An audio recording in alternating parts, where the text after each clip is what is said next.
J R Padmakumar, ഇവിടെ എനിക്ക് വസന്തിനോട് ആദ്യം ചോദ്യം താങ്കളോട് ചോദിക്കാനുണ്ട്. ഇവിടെ ശബരിമല ആചാരലംഘനം ഉണ്ടായി. അന്ന് BJP സമരമുഖത്തുണ്ടായിരുന്നു, കടുത്ത സമരമായിരുന്നു. അതിനേക്കാൾ ഭീകരമല്ല ഇത് എന്ന് പറഞ്ഞാൽ അവിടുത്തെ ശ്രീ ജെ ആർ പത്മകുമാർ, ഇന്ന് ഞാൻ ചായ കുടിക്കാൻ പോകുമ്പോൾ ഒരു അയ്യപ്പ സംഘത്തെ കണ്ടു. ചായ കുടിക്കാൻ വേണ്ടി കടയിൽ വന്നതാണ്, അവർ പോയിട്ട് വന്നതാണ്. അതൊരു ചേട്ടൻ വന്നു, ഹാഷ്മിയെല്ലാം ചോദിച്ചു, സംസാരിച്ച് കഴിഞ്ഞപ്പോൾ ആ ചേട്ടനോട് ഞാൻ ചോദിച്ചു എല്ലാം ഓക്കെ അല്ലായിരുന്നു ചോദിച്ചു. പുള്ളി പറഞ്ഞു, മോനെ നമ്മുടെ അയ്യപ്പൻ തന്നെയാണ് അവിടെ ഉള്ളത്, നോക്കണമല്ലോ എന്ന്. തമാശ പറയുന്നതല്ല, സീരിയസ് ആയിട്ട് പറയുന്ന. അപ്പോൾ അങ്ങനെ വിശ്വാസി ഹൃദയങ്ങളിലേക്കുള്ള ഒരു വേദനയിൽ BJPയും യുവമോർച്ചയും ഒക്കെ എവിടെയാ സമരത്തിൽ?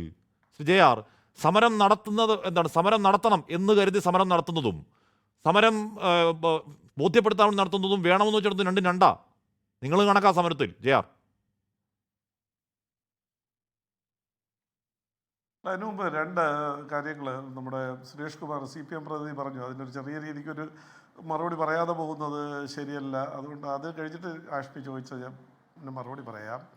ഇത് വളരെ ഞങ്ങൾ വസ്തുതയുടെ അടിസ്ഥാനത്തിൽ, അല്ലെങ്കിൽ കേരളത്തിലെ ജനങ്ങൾ വസ്തുതയുടെ അടിസ്ഥാനത്തിൽ CPMഉം സഹയാത്രികരും കൂടി നടത്തിയിട്ടുള്ള ക്ഷേത്ര ധ്വംസനങ്ങളെക്കുറിച്ച്, ക്ഷേത്രക്കൊള്ളയെക്കുറിച്ച്, അഴിമതികളെക്കുറിച്ച് പൊതുജനങ്ങളോട് സംസാരിക്കും. ഏതെങ്കിലും തിരിച്ച് ബാലിശമായ ആരോപണങ്ങൾ ഉന്നയിച്ച് അതിനെ മറയ്ക്കാനുള്ള ബോധപൂർവമായ ശ്രമമാണ് ഇപ്പോൾ നടത്തിക്കൊണ്ടിരിക്കുന്നത്, CPM നടത്തിക്കൊണ്ടിരിക്കുന്നത്.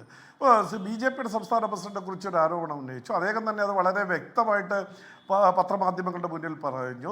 സുപ്രീം കോടതി വരെ ആ പ്രശ്നം അന്ന് ഉയർന്നു വന്ന സമയത്ത് അത് ചർച്ച ചെയ്ത, അത് പരിശോധിച്ചിട്ടുള്ള കാര്യമാണ്. ഈ BPLുമായി അല്ലെങ്കിൽ ആ കമ്പനിയുമായി യാതൊരു ബന്ധവും അദ്ദേഹത്തിന് ഇല്ല എന്ന് പറയുകയും ഇത്തരത്തിലുള്ള വ്യാജ ആരോപണം ഉന്നയിച്ച ആളുകൾക്കെതിരായി നിയമ നടപടികൾ സ്വീകരിച്ചിട്ടുണ്ട്.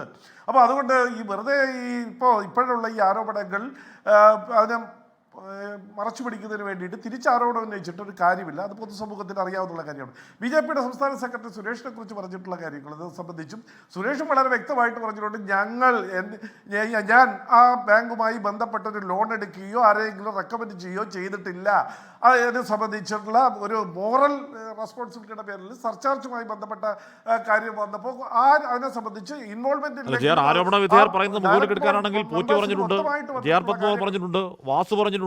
അല്ല,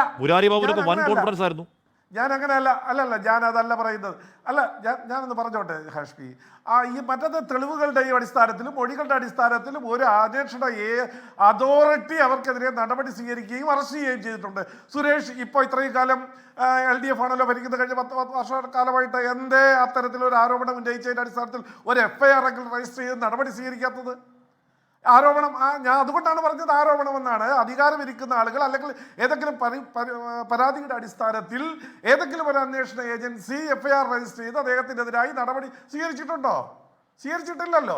അപ്പോൾ വെറുതെ ഒരു ശക്തമായ ഒരു ആരോപണം ഉന്നയിക്കുമ്പോൾ, തെളിവുകളുടെ അടിസ്ഥാനത്തിൽ ഉന്നയിക്കുമ്പോൾ തിരിച്ച് ആരോപണം ഉന്നയിക്കുകയല്ല വേണ്ടത്, നടപടികൾ സ്വീകരിക്കണം. സ്റ്റേറ്റ് പ്രസിഡന്റ് BJPയുടെ സ്റ്റേറ്റ് ആരാധനായ രാജീവ് ചന്ദ്രശേഖരനെതിരെ ആയാലും ജനറൽ സെക്രട്ടറി സുരേഷിനെതിരെ ആയാലും ഉള്ള ആരോപണങ്ങൾ സംബന്ധിച്ച് പ്രതിഷ്ഠ നിലനിൽക്കുന്നില്ല എന്നുള്ളത് കോടതികളുടെയും തെളിവുകളുടെ അടിസ്ഥാനത്തിൽ, നമ്മുടെ ഈ നിലവിൽ പൊതുസമൂഹത്തിന് മുന്നിലുള്ള തെളിവുകളുടെ അടിസ്ഥാനത്തിൽ അത് വിശദീകരിച്ചിട്ടുള്ളതാണ്. വീണ്ടും ഉന്നയിച്ചിട്ട് കാര്യമില്ല.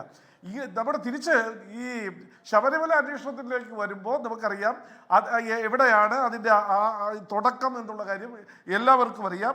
ഇപ്പോൾ നമ്മുടെ സ്പെഷ്യൽ ഇൻവെസ്റ്റിഗേഷൻ ടീം വളരെ ശക്തമായിട്ട് അന്വേഷണം നടത്തും. ഇപ്പോൾ തന്നെ സുരേഷ് കുമാർ പറഞ്ഞിട്ടുണ്ട്, ഒരിക്കലും കടകംപള്ളിയുടെ അടുത്തേക്ക് പോകില്ല, അന്വേഷണം പോകില്ല, പത്മകുമാറിലേക്ക് വന്ന് നിൽക്കും. അത് തന്നെയാണ് CPMൻ്റെയും ആവശ്യം. ഇപ്പം തന്നെ പത്മകുമാറിലേക്ക് വന്നത് തന്നെ ഹൈക്കോടതിയുടെ നിർദ്ദേശത്തിൻ്റെ അടിസ്ഥാനത്തിൽ വിജിലൻസ് അന്വേഷണം നടത്താം, ഞങ്ങൾ ഉടനെ റിപ്പോർട്ട് നൽകാം എന്ന് പറഞ്ഞപ്പോൾ വേണ്ട എന്ന് പറഞ്ഞുകൊണ്ട് സത്യസന്ധരായ ഹൈക്കോടതിക്ക് ബോധ്യമുള്ള നിരവധി ഉദ്യോഗസ്ഥന്മാരുടെ ഹൈക്കോടതി തന്നെ നോമിനേറ്റ് ചെയ്ത് ഇവരെ സഹായിക്കാൻ വേണമെങ്കിൽ നിങ്ങൾക്ക് കുറച്ച് ആളുകളെ കൂടി അതിലോട്ട് കൂട്ടിച്ചേർക്കാം എന്ന് പറഞ്ഞുകൊണ്ട് കോടതിയുടെ നിർദ്ദേശം അനുസരിച്ച് ചുമതലപ്പെടുത്തിയ ഉദ്യോഗസ്ഥന്മാരാണ് അന്വേഷണം നടത്തി ഇപ്പോൾ ഈ കാര്യങ്ങൾ പുറത്തു കൊണ്ടുവരുന്നത്. തീർച്ചയായിട്ടും കൊള്ളയുടെ നേതൃസ്ഥാനീയൻ എന്ന് BJPക്ക് നിലപാടുണ്ടോ? ഞങ്ങൾ ഇന്ന ആളെന്നുള്ളല്ല, ദേവസ്വം വകുപ്പ് കൈകാര്യം ചെയ്തിരുന്ന ആളുകൾക്ക് അതിൽ ഉത്തരവാദിത്വമുണ്ട്. ഈ ജനങ്ങൾ കുറ്റവാളികളുടെ അല്ല, ഉത്തരവാദിത്വം ഓഫ് കോഴ്സ് ഉണ്ട്. ദേവസ്വം വകുപ്പിന് എന്തായാലും ഉണ്ട്. കടകംപള്ളിക്ക് ഉത്തരവാദിത്തത്തിൽ ഒഴിഞ്ഞു പോകാൻ കഴിയില്ലല്ലോ. അല്ല, അത് ധാർമ്മിക ഉത്തരവാദിത്തമാണ് ഞാൻ ചോദിക്കുന്നത്. ഓഫീസുമായി ബന്ധപ്പെട്ട് ധാർമ്മിക ഉത്തരവാദിത്തമാണ് ഞാൻ ചോദിക്കുന്നത്. വി ഡി സതീശൻ പറയുന്നത് കടകംപള്ളിയുടെയും പോറ്റിയുടെയും ആത്മബന്ധം തെളിവിന്റെ പക്കലുണ്ടെന്നാണ് പറയുന്നത്. അതുപോലൊരു ആരോപണം ബി ജെ പിക്ക് ഉണ്ടോ? ആത്മബന്ധം ഉണ്ടെന്നും കൊള്ളക്ക് ഈ ധാർമ്മിക ഉത്തരവാദിത്തത്തിനപ്പുറം പങ്ക് കടകംപള്ളിക്ക് ബി ജെ പിക്ക് ഉണ്ടോ? നിലവിൽ ഇതുവരെ പുറത്തു വന്ന രേഖകളുടെ അടിസ്ഥാനത്തിൽ അത് തന്നെയാണ് പൊതുസമൂഹത്തിന് മുന്നിലുള്ള വിശ്വാസം. ദേവസ്വം ബോർഡ്, അന്നത്തെ ദേവസ്വം ബോർഡ് വകുപ്പ് മന്ത്രിക്കും ദേവസ്വം ബോർഡിലെ ഉദ്യോഗസ്ഥന്മാർക്കും അവരെല്ലാവരും കൂടി ചേർന്ന് കൊണ്ട് തന്നെ തയ്യാറാക്കിയ ഒരു പരിപാടിയുടെ പ്ലാനിംഗ് ആണ് പിന്നീട് നടന്നിട്ടുള്ളത്. ആ പ്ലാനിങ്ങിന്റെ അടിസ്ഥാനത്തിൽ നടന്നിട്ടുള്ള നടപടികളുടെ അടിസ്ഥാനത്തിലാണ് പിന്നീട് ആ ദേവസ്വം വകുപ്പ് മന്ത്രിയുടെ ഓഫീസിൽ നിന്ന് ഉയർന്നു വന്നുള്ള പുട്ടപ്പ് ചെയ്തിട്ടുള്ള ഫയലുകൾ ദേവസ്വം ബോർഡിലേക്ക് വരികയും അത് ദേവസ്വം ബോർഡിന്റെ ഉദ്യോഗസ്ഥന്മാരെയും അതിന്റെ മെമ്പർമാരെയും പ്രസിഡന്റുമാരെയും ഒക്കെ ഉപയോഗപ്പെടുത്തിക്കൊണ്ട് ഇന്ന് ഈ രീതിയിലുള്ള ഈ പറയുന്ന കാര്യങ്ങളിലൊക്കെ നമുക്കറിയാവുന്നത് തുലം തുച്ഛമാണ്. കോടതിക്ക് അറിയാവുന്നത് നമുക്കിപ്പോൾ നിലവിൽ അറിയാവുന്നതിന്റെ 1000 ഇരട്ടിയാണ്. ആ വിവരങ്ങൾ പുറത്തേക്ക് വരുമ്പോൾ നാട് ഞെട്ടും. ലോകത്തെവിടെയായാലും ഏത് സമയത്തും 24 വാർത്തകളും ഓഗ്മെന്റഡ് റിയാലിറ്റി പാക്കേജുകളും എക്സ്പ്ലെയിനറുകളും വിശദമായി കാണാൻ ഞങ്ങളുടെ യൂട്യൂബ് ചാനൽ നിങ്ങൾക്ക് സബ്സ്ക്രൈബ് ചെയ്യാം.